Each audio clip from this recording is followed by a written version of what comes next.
Hai pejuang KSM, Assalamualaikum warahmatullahi wabarakatuh. Di sini kita akan membahas soal-soal KSM. Maka dari itu, yuk kita simak videonya sampai habis. Jangan lupa subscribe, like, dan share jika video ini bermanfaat. Selamat belajar. Halo, masih bersama saya Arsa Zuri di channel Mitra Belajar Sains. Di sini kita akan membahas soal KSM IPA terintegrasi, di mana sekilas tentang KSM di sini adalah singkatan dari Kompetensi Sains Madrasah yang diselenggarakan oleh Kementerian Agama Republik Indonesia. Di sini ada kata IPA terintegrasi, jadi materi IPA-nya itu dikaitkan dengan materi agama. Seperti apa contoh soalnya? Mari kita lihat.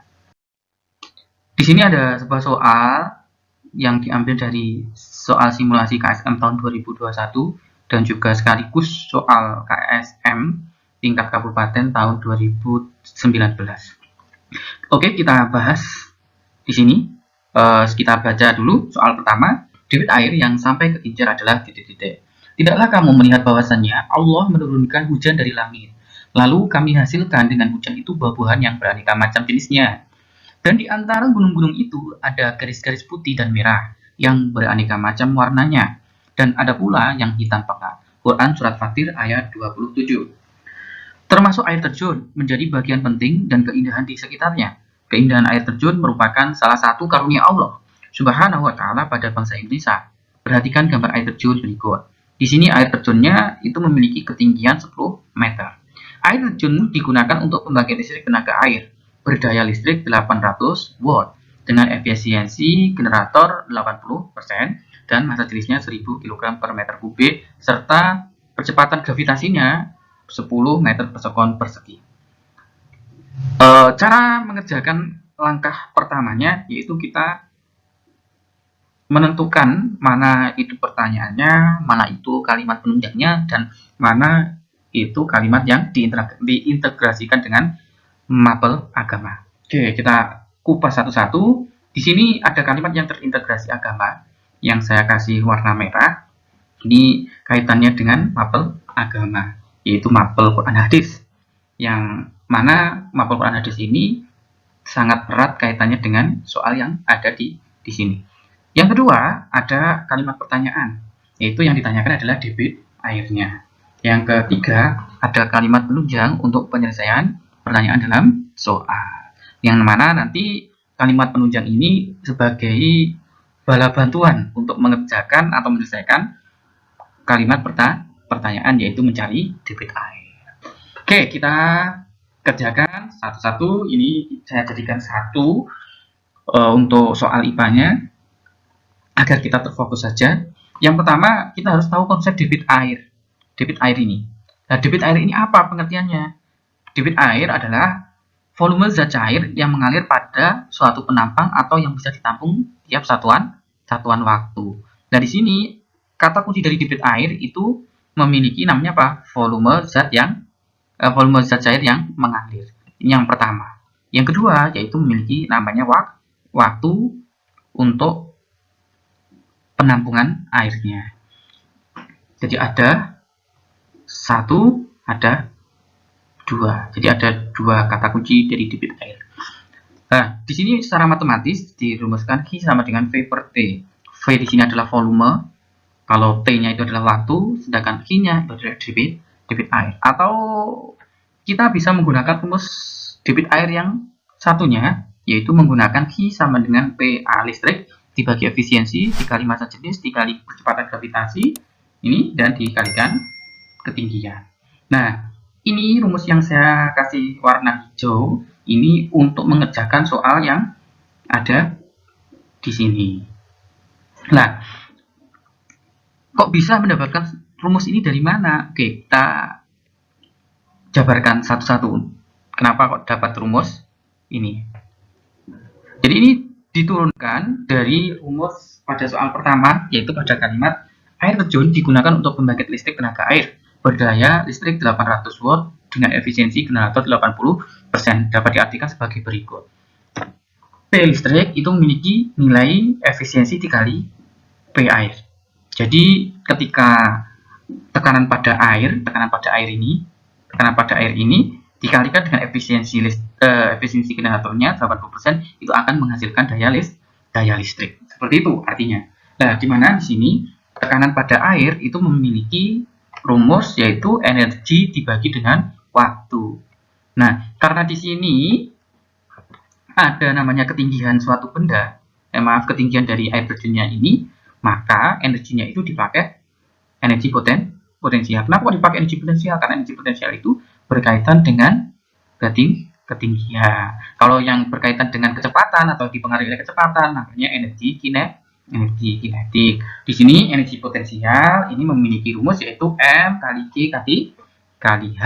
Ini M kali G kali H, ini adalah rumus dari energi potensial. Nah, karena ini berada di air, maka masanya ini kita bisa menentukannya, yaitu dengan cara Rho kali V. Nah, di mana V-nya ini kita jadikan satu dengan T. Kita geser menjadi V per T di sini.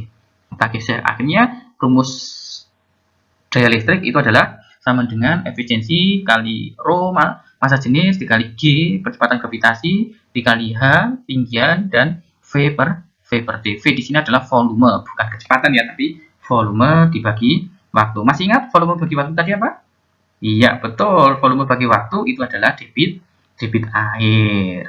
Nah, maka dari itu kita bisa menentukan nilai debit air dengan rumus Q sama dengan daya listrik dibagi efisiensi generator dikali massa jenis dikali percepatan gravitasi dikali H. Inilah dapatnya dari rumus yang akan kita gunakan untuk menyelesaikan soal yang pertama. Oke, kita masukkan ke soal ya. Ke soal tadi ini rumusnya. Kita masukkan ke soal, yaitu diketahui ini dengan melihat penunjang. Penunjangnya tadi adalah yang ini adalah kalimat penunjangnya, yaitu ada P listrik 800 watt, terus ada efisiensi generator 80%, terus ada massa jenis, ini massa jenis 1000, terus ada percepatan gravitasi yaitu bernilai 10, serta ada ketinggian nilainya tinggi air terjun 10 meter, ditanya Q itu adalah debit air dengan satuan meter kubik per sekon. Oke, kita jawab, kita tulis lagi rumusnya Q sama dengan P listrik per efisiensi trafo dikali Rho dikali G dikali H. Kita masukkan angkanya, di mana di sini P kita nilainya 800, P nilainya 800, terus untuk efisiensi trafo nilainya 80%, Rho atau massa jenis airnya 1000 ini, terus G-nya itu 10, H-nya juga 10. Kita masukkan sesuai dengan tempatnya masing-masing. Kita tidak mengubah biar mudah dalam mengerjakan. Oke, kalau bisa kita coret ini ya. Kita coret 10, angka 10 ini dicoret dengan ini. Nah, ini 80% itu maksudnya 80 per 100, sehingga bisa dicoret dengan 10 ini. 10 kali 10 kan 100, jadi bisa dicoret. Apakah ini bisa dicoret lagi? Iya, betul. Nolnya ini bisa dicoret lagi. 0, ya. Ini bisa dicoret, akhirnya tinggal 8 dibagi 8 berapa? 1, jadi tinggal Q sama dengan 1 per 100. Ingat bahwasanya di sini 100 ini, ya, 100 ini nilainya sama halnya yaitu 10 pangkat berapa? 2. Sehingga menjadi Q sama dengan 1 dikali, kalau 10 pangkat 2 ini, ya ini kan ini 10 pangkat 2 ini, kalau dinaikkan dalam kaidah matematika, semula bernilai positif, dia kalau naik menjadi apa? Negatif. Gitu. Nah, maka dari itu kita bisa menjawab soal yang ini, yaitu jawabannya apa? Jawabannya C. Ya, betul sekali. Jadi sebenarnya di sini mudah, asalkan kita mau belajar dan terus mencobanya. Seperti itu. Oke. Next, kita lanjutkan lagi. Soal kedua, ini adalah soal simulasi KSM tahun 2021. Bencana, kita baca dulu ya. Bencana alam yang menimpa manusia merupakan salah satu tanda kekuasaan Allah. Sepantasnya seorang mukmin mengambil pelajaran dengan adanya bencana alam. Sebagai firman Allah Subhanahu wa taala dalam Quran surat Ar-Rum, Dhaharal fasadu fil barri wal bahri bima kasabat aydin nasi yudhiqahum ba'dal ladzi 'amilu la'allahum yarji'un. Bencana alam yang menimpa manusia yang diilustrasikan pada sebuah batu menggelinding akibat material longsor sebagai berikut. Jadi di sini ada rumah, terus di sini ada bukit, dia batunya ini menggelinding. Nah, ini mau menabrak atau bertumbukan dengan rumahnya. Material longsor berupa batu yang masanya 550 kg menggelinding ke bawah dan kecepatannya saat mencapai lintasan datar adalah 36 km per jam. Kemudian batu tersebut menumbuk dinding rumah, tembok, dan berhenti dalam waktu 0,2 detik. Besarnya gaya rata-rata pada batu selama berlangsungnya tumbukan adalah titik-titik. Di sini juga sama, ada 3 kalimat nanti ya. Ada kalimat pertanyaan, kalimat yang terintegrasi dengan agama, dan kalimat penunjang untuk mengerjakan atau menyelesaikan soal yang ada di soal nomor 2 ini. Oke, kira-kira mana kalimat integrasinya ini? Iya, betul. Yang paling atas adalah kalimat yang terintegrasi agama. Karena ada ayat Al-Qur'annya di sini. Ini juga berkaitan dengan namanya bencana alam, karena tanah longsor. Ini yang disebut dengan namanya soal KSM terintegrasi dengan mapel agama. Jadi tipe soalnya untuk KSM itu seperti ini. Nah, terus selanjutnya di sini ada namanya kalimat penunjang untuk menyelesaikan pertanyaan dalam soal. Nanti ini masuk untuk biasanya untuk menentukan diketahuinya kalimat penunjang ini. Terus selanjutnya yang kalimat pertanyaan yang mana? Iya, betul, yang jelas yang di bawah ini, yaitu yang ditanyakan apa? Gaya rata-rata. Oke, kita masuk ke penjelasannya ya. Kira-kira bisa dipahami ya, ada 3 kalimat ini. Oke, sama seperti soal nomor 1, di sini saya ambil atau kita fokus pada soal IPA-nya saja. Oke, dari pertanyaannya ini kita disuruh menentukan namanya apa? Gaya rata-rata. Nah, di sini juga ada namanya kalimat penunjang untuk mencari diketahuinya. Oke, kita cari diketahuinya dulu. Diketahuinya di sini apa? Massa, ya betul, 550 kg. Terus yang kedua kecepatan berapa waktu ya ini ya. Ya, kita masuk dulu. Waktu yang kedua yaitu 0,2 sekon. Waktu kedua itu maksudnya adalah waktu ketika batu itu sudah dalam keadaan berhenti nih, sudah dalam keadaan berhenti. Jadi batunya itu menumbuk dinding, terus akhirnya batunya itu berhenti dalam waktu berapa? 0,2 detik. Ini adalah waktu akhir atau saya tulis T2.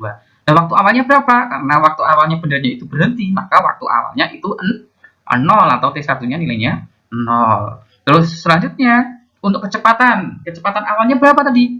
36 km per jam. Karena di sini dalam bentuk SI, ini ada kilogram, ada sekon, itu dalam bentuk SI, maka kilometer per jam ini harus kita jadikan ke dalam bentuk meter per sekon. Kita konversikan dengan cara yaitu maksudnya 36 km per jam itu adalah 36 km per 1 jam.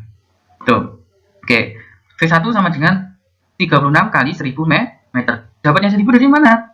Dapatnya 1000 ini dapatnya dari 1 km itu kalau dijadikan atau dikonversikan ke meter itu naik turun di 3. Maka di sini nilainya adalah 1000.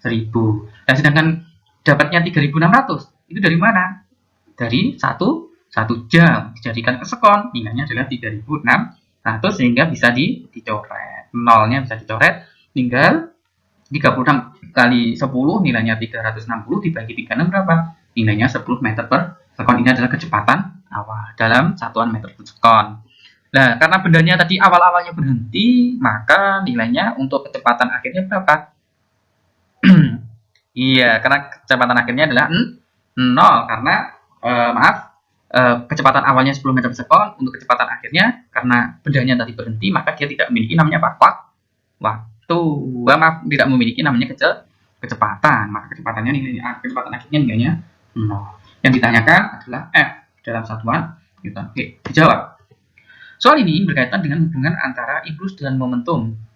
Jadi di sini ada namanya impuls dan momentum. Nah, hubungan impuls dan momentum itu apa? Hubungannya itu adalah secara matematis itu I sama dengan delta P.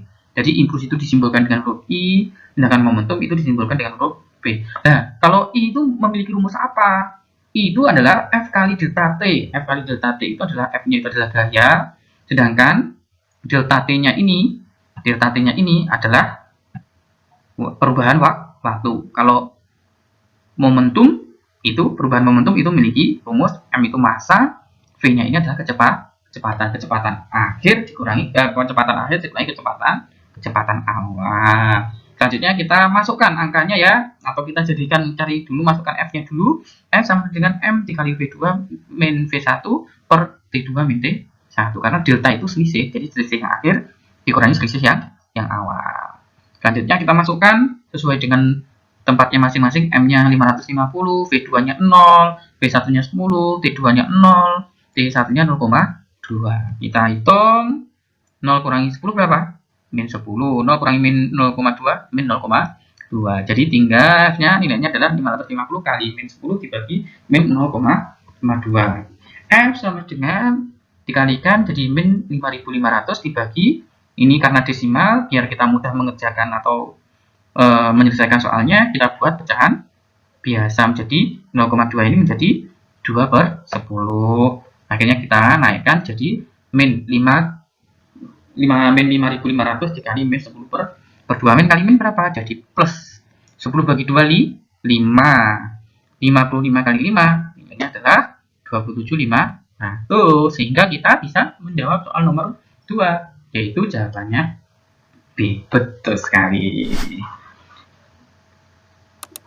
Mungkin ini yang dapat saya sampaikan pada perjumpaan kali ini. Untuk selanjutnya kita akan membahas soal-soal KSM yang lebih up to date lagi. Ya, makan rujak cingur di Surabaya, minumnya es kelapa muda. Sampai jumpa di soal berikutnya. Terima kasih, selamat belajar, semoga kalian semuanya sukses. Sukses di dunia maupun di akhirat. Akhirul qouli wa minkum. Assalamualaikum warahmatullahi wabarakatuh.